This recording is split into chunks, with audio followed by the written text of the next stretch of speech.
Okay, this is Eric. It's 1 degree above zero right now, Fahrenheit. The wind chill is it's blowing sustained 27 with gusts up to 35 miles an hour. And I thought I'd show you my cold weather starting procedure of a diesel that's sitting outside in the snow. Hey YouTube, so it's blowing like 30 miles an hour, 25 to 35 mile an hour gusts outside, and I'm thinking all the footage that I'm taking outside is going to get wrecked by the wind.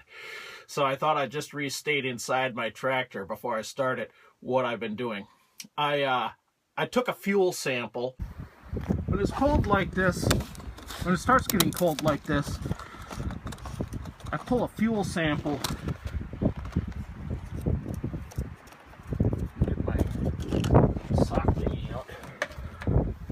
Pull a fuel sample just to see if the fuel is looking cloudy. I just stick down a piece of hose and I just need to take a peek at it.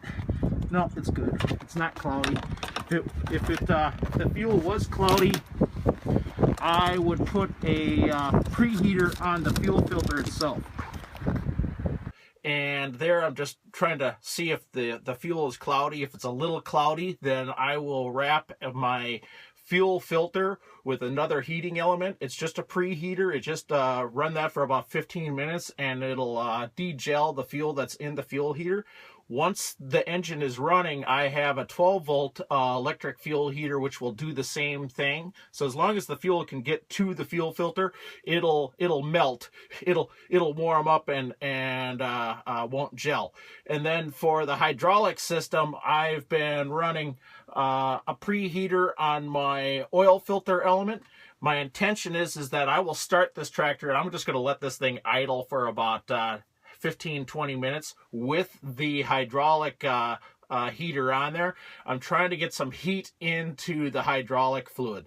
At the end of the day, firing these things on up and hearing that pump just pound as it cavitates on cold oil is not good.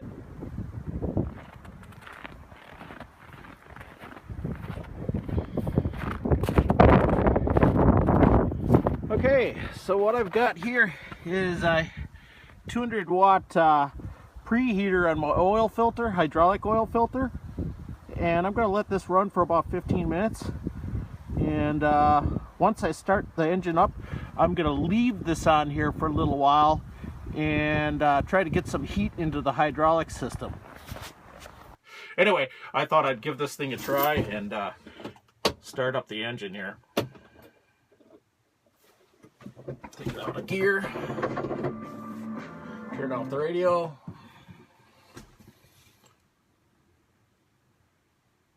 wait for the glow plugs to warm up. When I shut this thing off, I turn off the fan and the air conditioning just so I don't have to think about turning it on, them off when I first stick the key in. I'm going to hit it again with the glow plugs just to see. Yep, we're going to glow them again. So that's 2 cycles. And just so you know, it's only 1 degree out, but when it's this cold, I start doing the same procedures, and it's not even really the cold. It's the wind. It's just killer. I'd rather have 15 below and still than 1 degree and this kind of wind. It'll just suck the life out of you. Your skin will freeze. And I was holding the camera out for about 20-30 seconds. I'm starting to feel my hands starting to crust up, going. It's cold.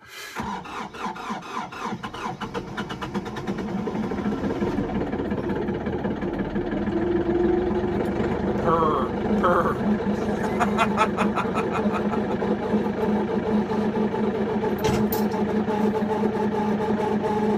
You hear that pump? That wait sound? Yeah, that's the hydraulic fluid. So I'm just going to let this thing idle here for a while.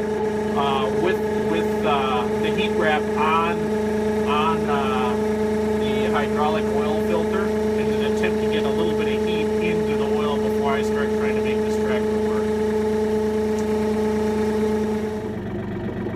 work. Okay, I've taken the preheater off of my hydraulic oil filter and gotten the extension cords out from the yard, and so I'm ready to try plowing. The reason why I don't have the camera outside is I've learned from prior experience that about 5 degrees and below with this kind of wind, lithium batteries in an iPhone or whatever kind of camera, they freeze up and shut down after about 3 or 4 or 5 minutes. So they don't last very well without any kind of way to keep them warm. So I will be attempting to do a little plowing while holding my camera by hand. So be it.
Minnesota, it is unlawful for us to plow across roads, and the idea is that we don't do this so that the snowplow trucks don't get hook a blade and then go flying off the road.